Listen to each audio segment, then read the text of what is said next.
লাগতো, কিছু সময় ওনার সামনে দিয়ে সময় কাটাইলে কেমন লাগতো। আমাদের ওই আকাবির গুলার সামনে গেলে মনে হইতো যে সাহাবীর সামনে বসে রয়েছি। না জানি ওনারা যাদেরকে দেখছেন তারা কেমন ছিল, না জানি তারা যাদেরকে দেখছেন তারা কেমন ছিল, না জানি তারা যাদেরকে দেখছেন তারা কেমন ছিল, এর আগের লোকগুলা যাদের দেখছেন না জানি তারা কেমন ছিল। তাইলে না জানি রুহানি সাহাবীরাই যদি এমন কলিজা শীতলকারী হয়, না জানি হাকিকি সাহাবীরা কেমন ছিল। আর সাহাবীদের মন যদি এমন হয়, না জানি মুহাম্মদুর রাসূলুল্লাহ সাল্লাল্লাহু আলাইহি ওয়াসাল্লাম কেমন ছিল। আল্লাহ রাসূল সাল্লাল্লাহু আলাইহি ওয়াসাল্লামের কওল, আল্লাহ রাসূল সাল্লাল্লাহু আলাইহি ওয়াসাল্লামের ফেল, আল্লাহ রাসূল সাল্লাল্লাহু আলাইহি ওয়াসাল্লামের মুআমালাত, মুআশারাত, আখলাক, রূহ, এটা উম্মতের হিদায়াতের একমাত্র পথ। এই ছাড়া এই উম্মতের কাছে নাজাতের আর কোন রাস্তা খোলা নাই।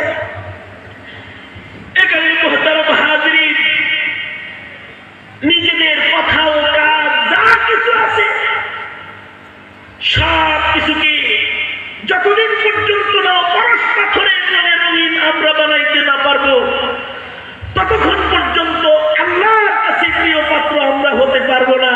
এটাই আল্লাহ পাকের ঘোষণা।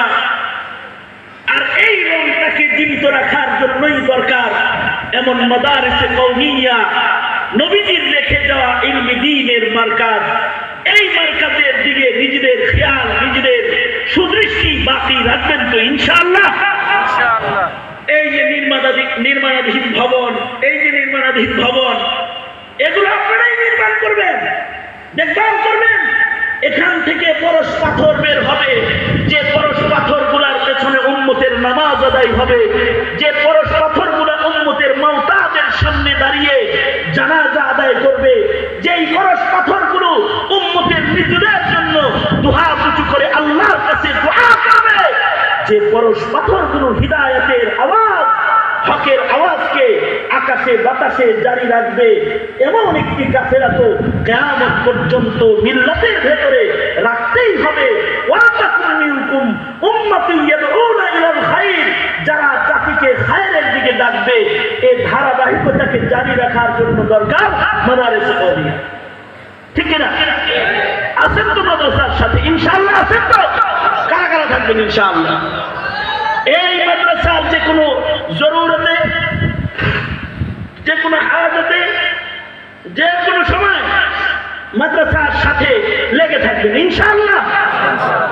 আজকে আপনাদের এই ইসলাহি মজলিসের এই হৃদয় থেকে আবেগ আর ভালোবাসা সহকারে আপনাদের এই আগমন আল্লাহ তাআলা কবুল আর মঞ্জুর করুক। দিনের বেলার এই হাজিরি এবং ধৈর্যের সাথে বসে উলামাদের কথোপকথন শোনার এই সোহবতের আমলকে আল্লাহ তাআলা আমাদের জিন্দেগীর আনোয়ার বৃদ্ধি করার কারণ হিসেবে আল্লাহ তাআলা কবুল মঞ্জুর করুক। এই আশাবাদ ব্যক্ত করেই আমি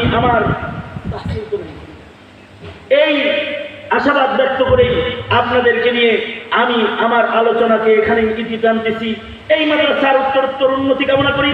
মাদ্রাসার মহতামিম সাহেব আমার সাথে এক কালবি তাআল্লুক, আমি ওনার আব্বাকে খালুজান বলে বলে ডাকি। এত আন্তরিকতা, ভালোবাসা। আমি জানি যে আমার সংকটে যাদের চোখের পানি পড়েছে তারা আপনারা সবাই, আপনারা আমার জন্য দোয়া করেছেন, আমি আপনাদের জন্য দোয়া করেছি, করব ইনশাআল্লাহ। এই মুহাব্বত রুহামাউ বাইনাহুম যেটা আছে থাকবে, এ ধারা অব্যাহত থাক। এর ভেতরেই মুমিনের বিজয় লুকিয়ে আছে। আল্লাহ তাআলা আমাদের সবাইকে কবুল মঞ্জুর করুন, আমিন। ওয়া আখিরু দাওয়ানা আলহামদুলিল্লাহি রাব্বিল আলামিন। দোয়া হয়ে যাবে, সবাই ইস্তিগফার করে নিন। আস্তাগফিরুল্লাহ রাব্বি মিন কুল্লি যামবি ওয়া আতুবু ইলাইহি লা হাওলা ওয়া লা কুওয়াতা ইল্লা বিল্লাহিল আলিয়্যিল আযীম।